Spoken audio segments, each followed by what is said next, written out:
It has been said that having difficult conversations starts with the courage to be honest, the humility to listen, and the grace to seek understanding, not victory. Let's talk about how to have difficult conversations on today's episode of the Playing with a Purpose podcast.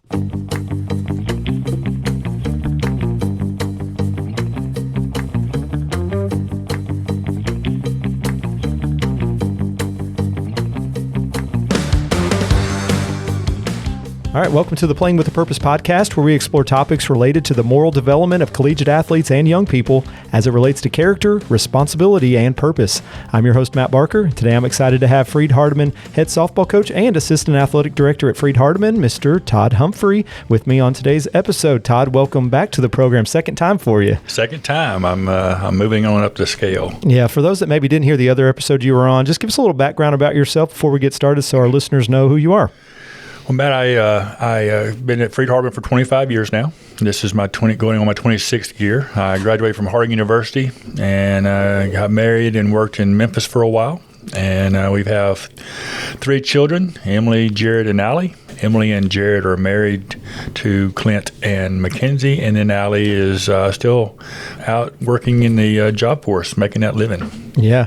So you've been at Freed-Hardeman, you said, for 25 years, coached a little bit longer than that other places. So today's topic is dealing or having difficult conversations. So I would say in your 25 years, there's at least been a couple difficult conversations that you've had to have with a student athlete, player of yours, whatever it might be. Could be related to maybe someone's not getting enough playing time. Someone's done something where they've got in trouble at school, and you've had to address kind of the, what are we going to do as far as a punishment for this and things like that. So I thought you would be a good one. There's maybe a few other coaches that have coached maybe as long as you. Coach Elliott's probably one that's been at Freed-Hardeman about the same amount of time as you.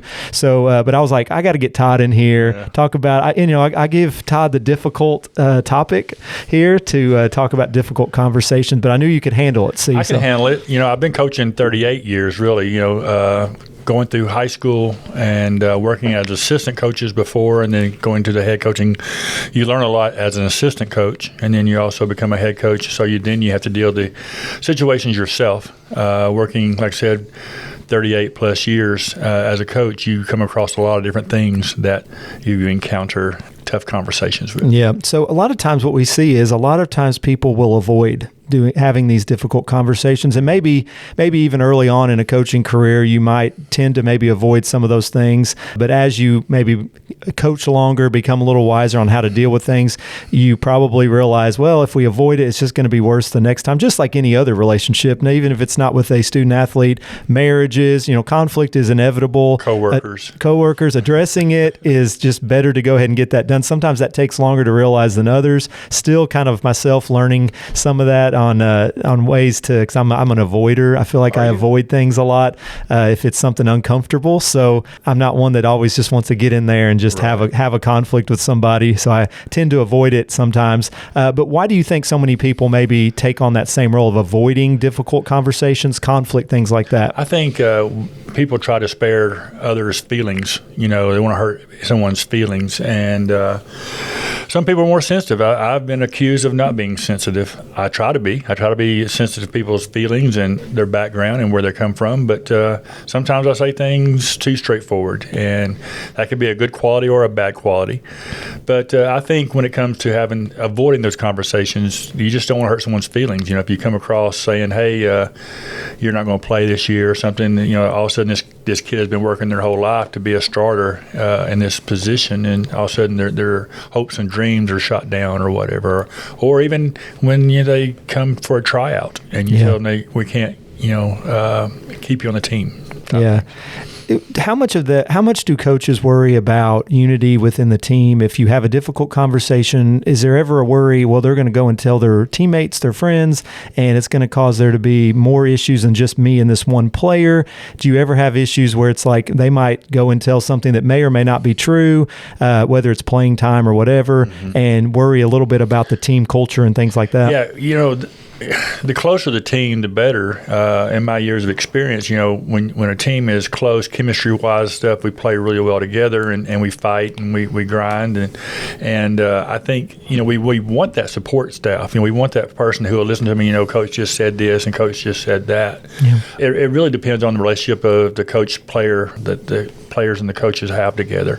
I think if you have a good close team and a good relationship with your team and stuff, that they'll understand. Right. And so that's important. Relationship is. Yeah. So let's talk about some practical steps to recommend maybe before initiating a difficult conversation. Obviously, this can't be something that you think about at the last minute. If it's a difficult conversation, it probably is going to take some time to figure out how the best way, and you mentioned this too, depending on the relationship you have with the player might determine how you approach it. Mm-hmm. So it might be different depending on whoever it is you're talking to. So there might not be some universal things we can do, but maybe what are just some practical steps maybe that you would recommend before initiating a difficult conversation? Speaking of my experience, I try to make sure that I have all the facts. You don't want to go into a conversation of not knowing all the ins and outs of why we're having this conversation. You don't want to be with that person who goes in and accuses someone of something that they have nothing to do with or have said or have done. So knowing all the facts, don't go in accusatory. You just want to have that conversation.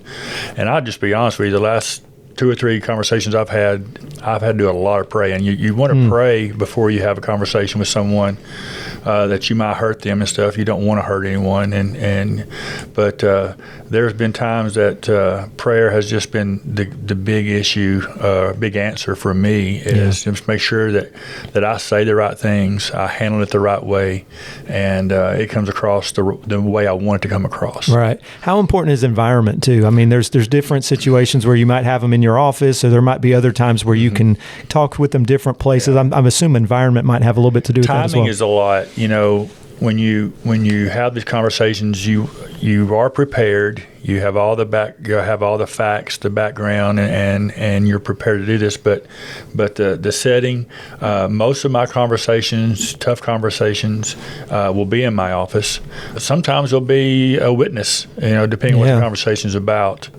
Being a male coach to a female team, I always try to have a witness in there with me, assistant coach, a graduate assistant, someone that's going to be there to make sure that everything is said the proper way. But the environment is important. I try not to have these tough conversations. I've been approached before on the field. Coach, and I'm like, hey, let's not talk about this now. Yeah. Let's talk about this different later place, on. Yeah. Also, your emotions. You want to make sure that it's just like being a parent sometimes. A kid can do something that really irritates the parent, and the parent needs to kind of make sure that they don't go off on this in the kid. Right headspace before they start doing some punishment. Yeah. And so a lot of times I will sleep on things. I'll think through things. I'll pray about things, and that way the next day or whatever, or many days, I feel like I'm prepared to have that conversation. Yeah. This next one might be a tough one again because it might be different depending on the situation. But I would think probably one of the harder things for anybody dealing with a difficult conversation is trying to balance being honest with them. You don't want people to feel like you're being dishonest, but you also want to show that you understand where they're coming from. So maybe having some empathy for them. So how can leaders or coaches or anybody that's maybe having a difficult conversation balance that honesty that you need to have, but also understanding where they're coming from as well? Yeah, that's a tough question, and I put a lot of thought into this. I think first you have to really know your relationship with that person. Let's just say me and you are coworkers, which we are, and there's something that we need to talk about. We have a pretty good relationship, so we feel like we could probably talk about a lot of things. But there's some people that you work with or coach that you may not have that good a relationship with. So I think a lot of that is the relationship that the relationship you have with that individual that you're going to have a conversation with. Yeah. You try not to beat around the bush. I mean, you try to be straightforward. You come in and say, "Hey, we have an issue here. We have something. Let's solve this together." You don't want to be accusatory. You want to say, I try to put myself in their shoes a little bit to where I say, I understand why you said this. I understand why you did this. I've seen this before, I've done this, or whatever. You just try to relate to them. Yeah. But the honesty part of it is that you want to be straightforward. You want to come and say, we can't have this anymore. We want to do this in a different direction. We want to do this in a different manner. And it is hard. It's hard because, there's a lot of emotions at play in that. But I think that the honesty is the biggest part of that. Just being honest. It's just straight to the point. Yeah, and like you mentioned, relationships, if they know that you have their best interest, if you have that relationship going in, it's not like you're just a stranger to them trying to tell them something. Mm-hmm. They're going to take it a little bit better because they do have that relationship. And it's like you mentioned, we deal with this in youth group and dealing with any teenagers, maybe even your own kids a little bit. You kind of know once you have a relationship with them, how are they going to respond? Maybe you've had a conversation with them before and maybe it didn't go well. Maybe it did, and you kind of know what makes them tick, I guess, a little bit more on are they going to be very emotional? Are they going to take it really constructively? And you kind of learn that, I guess, and that's probably one of the tougher things about coaching is like you don't always know how they're going to take something until you've maybe had that difficult conversation. Well, also, most of your coaches are former players, and so we probably have been in those shoes where we've had coaches say certain things to us or expect or ask some certain things of us. Yeah. So we've been in their shoes a little bit to the point where we didn't get that starting position, we didn't get that scholarship, we didn't get that offer, and so we can relate to them in that way. Right. And I think that with anything from I've lost jobs before. I've been, had to change jobs. So I've had those tough conversations with other employees or with bosses or with, coworkers. So I can understand. I can relate a little bit better to that. Yeah. So you don't have to give me any specific examples here. Because next question might be a little bit like we don't want to reveal anything too much here, but a difficult conversation that went poorly. Again, you don't have to give me examples, but what maybe did you learn from? Sometimes we learn more from those failures and different things. Maybe we didn't do as well as we would have liked. So maybe a difficult conversation you've had that didn't go like you planned, and what did you learn from it? So I guess you're assuming that I've had those difficult. Yeah, over your 25 years, at least one. I don't know. Maybe one. I think all coaches have. I think if you're put in a position as a head coach, you're going to have those conversations with players and staff that you in hindsight you go, man, that just didn't work the way I wanted it. The outcome is not what I wanted out of that. What you learn from that is just a better approach. I mean, it's just like mistakes. We make mistakes in every different job that we have, whether it be conversation or a practice, a skill. I think if you learn from those mistakes, you got to realize what you did. A miscommunication, learning to express yourself better, being prepared. Again, it goes back to the setting thing. I have had conversations where I won't say blindsided by either a parent or a player that catch me in the parking lot and they want to have a conversation about playing time or why did you pull my kid from the game or so sometimes you are blindsided and the conversation doesn't go as well as you would have hoped. Yeah. And then you get in that car and you go home and you're going, man, that just it kind of eats at you a little bit, and that's the nights you don't sleep very well. Right. Yeah. Again, it goes back to environment. Sometimes if you're prepared for it and you know the purpose of the conversation, when you're not prepared or someone kind of catches you off guard, that's when it kind of becomes like, I wish I would have had a little more time to think through what I wanted to say here. So that's a lot of times not even your fault. And really. That's the experience part of it. I have over the years, I'm not saying I'm perfect, but over the years I've learned that there are ways of handling this. Timing is big.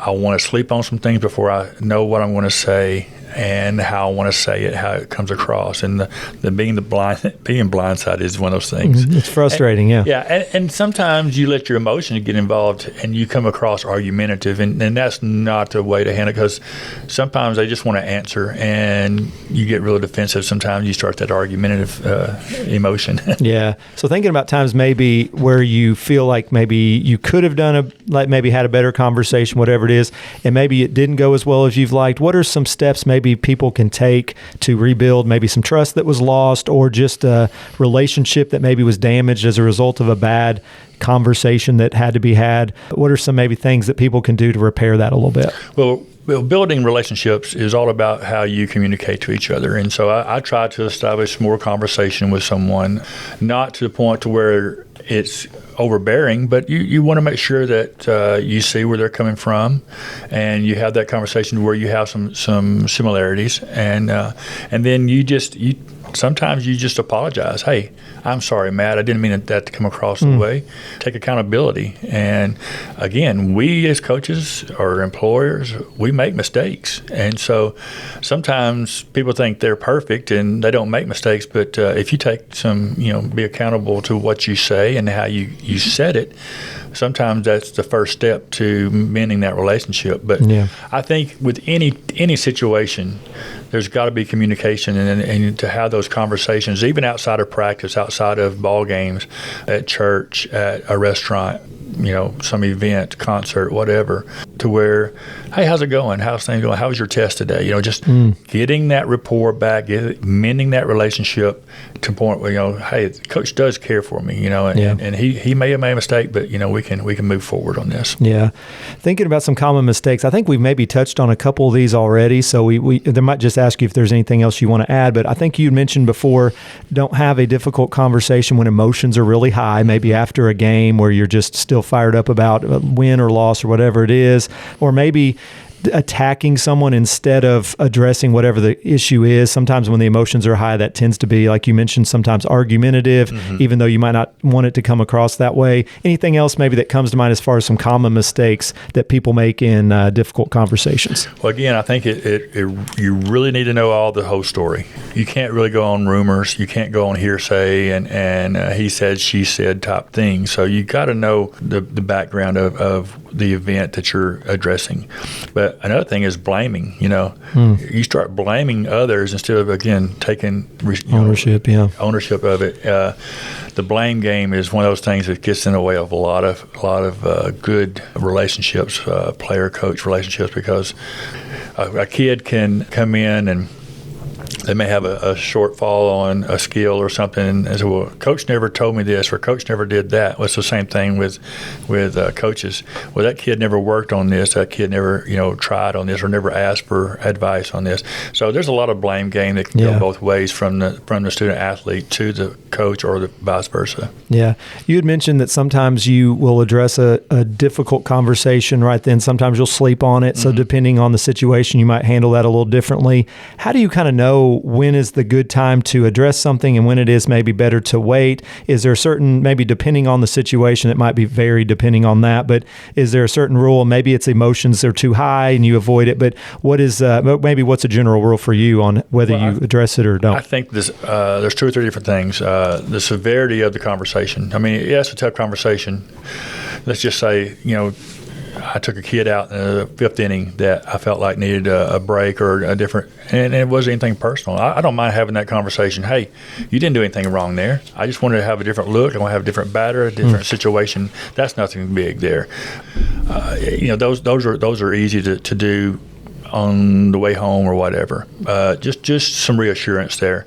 I think knowing your players. There's some players that are approachable, and some are not approachable. Some take you very serious, and some don't take you very serious. So again, I think that's why preseason is so important, and having those older players, you know who you can talk to and who you need to address a different way. I've had players say, "Coach, just yell at me, just holler at me, just get mad at me." But I'm not that yelling, screaming coach, But they want that. That's what they're used to when they were playing as a younger, maybe playing under their dad or someone where their dad yelled at them all the time. I don't know, but I'm not that kind of guy. But some of them just say, "Hey, tell me what am I doing wrong?" And there's some they avoid you a little bit. So again, I think that relationship determines a little bit about the timing. Again, on the bus or going home, the restaurant, whatever. There's just so many factors, and that's where you talk about the experience of coaching for 25 plus years. I think, and it's not perfect, but I think that's where experience does play a part. Yeah, and what is difficult about coaching, I would assume, is there's so many differences in every player that you coach. Like you mentioned, you have certain relationship with one that can take things one way, and another player will take it completely different. So some of that goes back to culture, some of it goes back to background, family. We talk a lot in my communication classes about you approach certain things the way your family has approached it, or the way that you've seen mentors or other people approach it, whether that's a coach or a parent, a sibling, whatever it is. So maybe how does cultural differences impact how we approach those those difficult conversations. Background and family, I'm assuming, plays a big role in that. It does. Knowing where the kid come from, knowing their background, their history, even know what school they went to, what coach they played for. I think back about having international players when I coached volleyball, and I had international players. That's a whole new background of those practices and playing and stuff when you have a kid from Brazil or from Colombia or from the Dominican that comes over and plays volleyball, and the American way is a little bit different from the international way. And then they got to work with all these players from other cultures. And then you have the language barrier. Yeah. I mean, there's a lot of different factors there. So I think knowing the kids back, I mean, and it's here in America, you can also look at it the way of a single parent, no father in the picture. Yeah. Knowing the history of their upbringing, so there's a lot of different factors, and that goes back to knowing during the recruiting, getting to know them through the recruiting process, asking questions, asking the coaches, asking teachers, was this kid a good student? Did they have a hard time in class? So you kind of get an idea. You don't want to have a prejudged, but you have a little idea of where they come from, and so kind of a way to approach them. Yeah, and I would assume that if you know a little bit about their culture background, then you can kind of know if they fit the culture of your program too, because they might already have some things that will help them succeed, more readily than someone that has different values and different things. They might not be able to help your team as much as those that have the same values. Right. I mean, again, it just goes back to getting to know your kids on a sometimes it's not even has anything to do with sports. I mean, just knowing they're from a spiritual background, work ethic. I promise you, a few years back, I had to make some. I don't like making a lot of rules. I just feel like everybody just kind of needs to know what their role is on the team. We had some kids that every time we had a task on the field, you could tell who was going to do it and who was going to stand by with their hands on their hips and watch it get done. And so work ethic, I mean, again, it goes back to knowing the kind of player. I tell my kids at the first meeting every year that we have when we get with our physicals, and we have a team meeting to kind of prepare for first practice and stuff in the season. Hey, listen, I love you. I want you here. If I didn't, I wouldn't have you here. I want kids that I can coach, kids I can talk to, kids that I can trust, kids that's going to work hard for me and work hard for the school. And I don't want it's the situation where I want it to be everybody in. I don't want to have to do a lot of high maintenance stuff and drama and stuff. And so you'd be surprised. There's kids out there who has a lot of talent, but I just don't know they fit in this situation where we are, and you don't want to mess up that chemistry. Yeah, absolutely. So I'm sure there are some listeners out there that are like me and struggle with confrontation and having some difficult conversations. So if you had to give some piece of advice to someone who struggles with confrontation or having these difficult conversations, maybe what would be some advice you would give? You have trouble having tough conversations? I do, yeah. Struggle with it, Todd. I think everybody does. Yeah. I really do. People who say they don't, I think probably in the back of their mind they still do. I think number one, just be honest. You don't want to mislead a kid. Speaking as a parent, I don't want a coach to mislead my kid who they play for. So being honest is very important. Don't beat around the bush. Be straightforward. Just come out and say, hey, listen, we're having a problem here, or we have something we need to work on here. Again, don't go be accusatory, but let's see what we can do to problem solve maybe a little bit. Just try to work it out, but get to the point, and don't bring other things that could be misunderstood into the conversation. And I guess it's kind of a tough one, but keep emotions out of it except for love. Right. Love's a strong emotion, but you don't want to go into it with a lot of emotion of anger or frustration and things like that, because that plays into your speech. It plays into your conversation. But you do want to let the kid know you do love them and you have the best interest.